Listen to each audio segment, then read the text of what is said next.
पाहत आहात न्यूज मराठी 15। ठळक बातमी, विचार नवीन.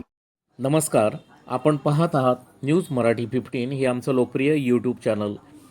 जळगाव शहरात विद्यार्थिनींच्या सुरक्षेसाठी जळगाव पोलिसांच्या दामिनी पथकाने राबविलेल्या ऑपरेशन सजग या विशेष मोहिमेत धक्कादायक वास्तव समोर आलं आहे. दामिनी पथकातील महिला पोलीस कर्मचाऱ्यांनी काही दिवस सिव्हिल ड्रेसमध्ये एका मुलींच्या शाळेबाहेर गुप्तपणे पाळत ठेवली होती. या दरम्यान काही व्यक्ती शाळेजवळ तात्पुरते स्टॉल लावून विद्यार्थिनींना अतिशय लहान आकाराचे मोबाईल फोन विकत असल्याचे आढळून आले. हे मोबाईल इतके छोटे आहेत की ते सहज लपविता येतात आणि घरच्यांच्या नजरेतही येत नाहीत.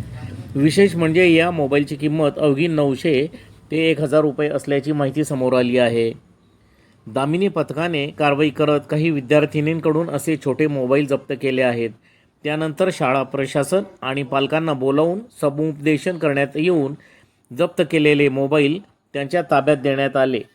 या कारवाईनंतर जळगाव पोलिसांनी पालक आणि नागरिकांना महत्त्वाचे आवाहन केले आहे. शाळा, एसटी स्थानक, रिक्षा थांबे किंवा विद्यार्थिनींची वर्दळ असलेल्या परिसरात गुप्तपणे छोटे मोबाईल विकणारे संशयित आढळल्यास तात्काळ दामिनी पथकाशी संपर्क साधावा.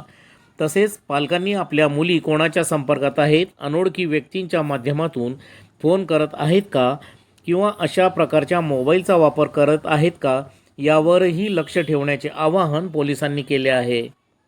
विद्यार्थिनींची सुरक्षा आणि सायबर गुन्हे रोखण्यासाठी ऑपरेशन सजग ही मोहीम यशस्वी ठरल्याचे पोलिसांनी स्पष्ट केले. न्यूज मराठी 15साठी पुरुषोत्तम पारदे यांचा रिपोर्ट, जळगाव. ठळक बातमी, विचार नवीन.